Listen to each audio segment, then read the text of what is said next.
সময় লাগবে মোটামুটি, খেতে হবে ফাটাফাটি। আসুন দেখুন আমি কি কুটি আর কি বাটি। তো নমস্কার বন্ধুরা, আমার রয় রান্না খাওয়া খাওয়া চ্যানেলে আপনাদের সবাইকে স্বাগত জানাই। তো আজকে আমি একটা সুন্দর রেসিপি নিয়ে এসেছি আপনাদের জন্য। তো দেখুন আগে আমি কি নিয়ে এসেছি। এই দেখুন বন্ধুরা, ধুদল। অনেকে ধুন্দল বলে, অনেকে ধুদল বলে। তো এইটা আজকে রান্না করব। তবে এর একটা কাহিনী আছে, সেটা হচ্ছে আমরা আগে কোনোদিন এই জিনিসটা কিন্তু খাইনি। আমরা আগে জানতাম এটা যখন শুকিয়ে যাবে তখন এটাকে আমরা গাডলা খোসা হিসাবে ব্যবহার করতাম, কিন্তু এটা যে খাওয়া যায় সেটা কিন্তু আমরা জানতাম না। আগে আমরা এগুলোকে ফেলে দিতাম, এখন আমরা এগুলোকে কিনে নিয়ে আসি। 60 টাকা কিলো, 500 কিনে নিয়ে এসেছি। রান্না হবে এটা কি দিয়ে? চিংড়ি মাছ দিয়ে। তো থাকুন আপনারা। তো এবার আমি ধুদলগুলোকে কেটে নিই। কাটবো শুধু ধুদল, দুটো আলু আর একটা পেঁয়াজ আর হচ্ছে কিছু কাঁচা লঙ্কা। তো এগুলোকে আগে কেটে নিই।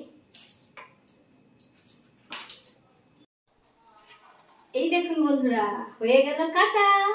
কিচ্ছু কিন্তু হবে না বাটা, এই দিয়েই হবে রান্নাটা। তো আমি ধুদলটা কেটে নিয়েছি আর এটাকে আমি ধোবো।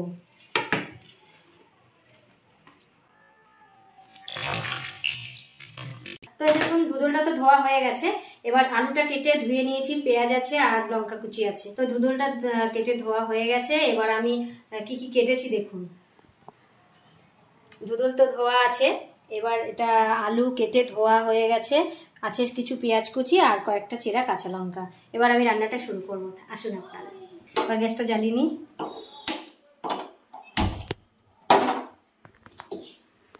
গ্যাসে কড়াই বসিয়ে দিয়েছি। খুব সহজে হয়ে যাবে, সিম্পল এতে, বাট খেতে খুব সুন্দর হয়। তো এই দেখুন বন্ধুরা, এখানে 150 গ্রাম চিংড়ি মাছ আছে, সেটাকে বেছে ধুয়ে রেখে দিয়েছি।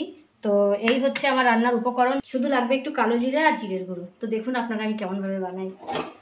কড়াই গরম হয়ে গেছে, তো কড়াইতে দিয়ে দিলাম সর্ষের তেল।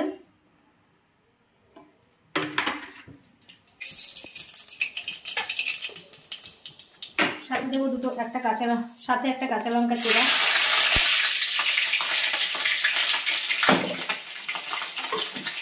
ফোড়নের মধ্যে দেবো একটু নুন, তেলটা ছিটকাবে না। একদম সহজে রান্না করবো বন্ধুরা। দেখুন দিয়ে দেবো পেঁয়াজ কুচি,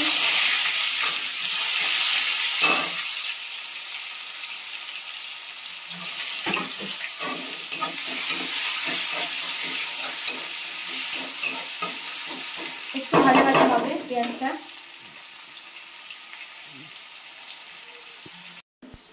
তো এবার আমি আলুটা যে কেটে ধুয়ে রেখেছিলাম সেটা দিয়ে দেবো ওর মধ্যে।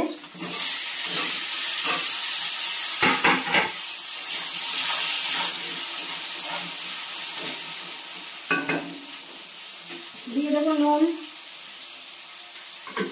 নুন,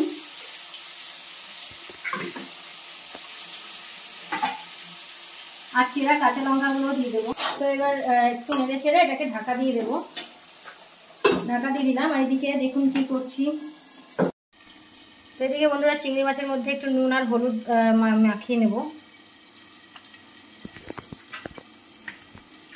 মাখানো হয়ে গেছে।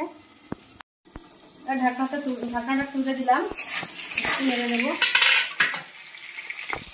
এর মধ্যে দিয়ে দেবো এই অবস্থা একটু হলুদ গুঁড়ো।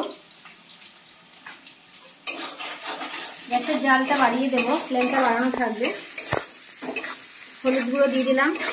এবার এই যে চিংড়ি মাছটা আমি নুন হলুদ মাখিয়ে রেখেছিলাম সেটাকেও আমি এর মধ্যে দিয়ে দিলাম।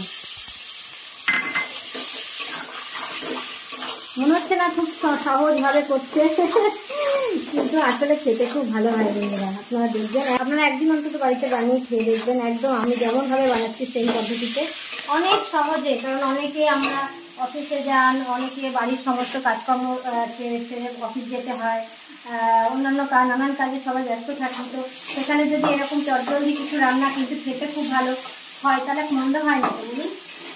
তো চিংড়ি মাছটা মোটামুটি ভাজা হয়ে গেছে। এবার আমি এর মধ্যে শুধু জিরে গুঁড়োটা দিয়ে দেবো।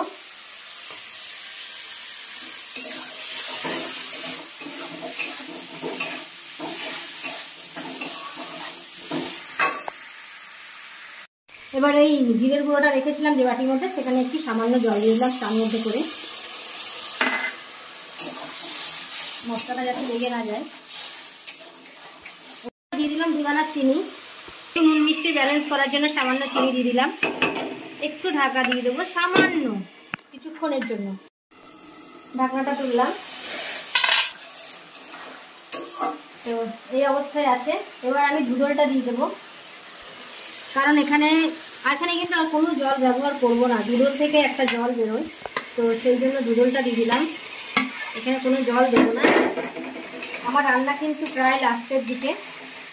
তো বন্ধুরা, আমি এইভাবে ভিডিও করি, যদি আপনাদের ভালো লাগে আমার ভিডিওগুলো তো পাশে থাকবেন, আমার লাইক কমেন্ট এবং শেয়ার করতে ভুলবেন না, এবং আমার চ্যানেলটা প্লিজ সাবস্ক্রাইব করবেন। তাহলে আমি নতুন নতুন রান্না এবং সহজে চটজলদি রান্না আনার উৎসাহ পাবো, এবং আপনাদের ভালোবাসা আমার ভীষণভাবে দরকার। তো এইভাবে আপনারা আমার পাশে থাকবেন। তো দেখুন বন্ধুরা, এটা এরকম হয়ে গেছে। একটু আমি লাল লঙ্কার গুঁড়ো চাইলে আপনারা দিতে পারেন, না পারেন আমি একটু সামান্য লাল লঙ্কার গুঁড়ো দেবো, হালকা একটু কালারের জন্য। দিয়ে দিলাম একটু শুকনো লঙ্কার গুঁড়ো। আমরা একটু ঝাল খেতে ভালোবাসি, তাই জন্য ঝাল দিলাম। আপনারা যেমন ঝাল পছন্দ করবেন ঠিক তেমনভাবে দেবেন। তো দেখুন বন্ধুরা, লাল লঙ্কা দেওয়াতে কালারটা একটু হালকা চেঞ্জ হয়েছে। যেহেতু সম্পূর্ণ রান্নাটা আমি কাঁচা লঙ্কা দিয়ে করছিলাম, গ্যাসের ফ্লেম কিন্তু কমালে হবে না, এটা কিন্তু সম্পূর্ণ বাড়ানোই থাকবে। এবার নেড়ে দিলাম এটাকে। এবার আমি একটু ঢাকা দিয়ে দেবো, মানে আঁচটা কমিয়ে দেবো। তো এই দেখুন বন্ধুরা, কতটা জল বেরিয়েছে। আরো আমি 2 মিনিট ঢাকা দিয়ে রাখবো, তারপরে পুরো রান্নাটা আমার রেডি হয়ে যাবে। তো ঢাকনা খুললাম। এবার একটু উপর থেকে ধনেপাতা কুচি ছড়িয়ে দেবো, একটু নেড়ে দিই। রান্না হয়ে গেল আমার দুদুল চিংড়ি মাছ দিয়ে। কেমন লাগছে দেখতে বন্ধুরা?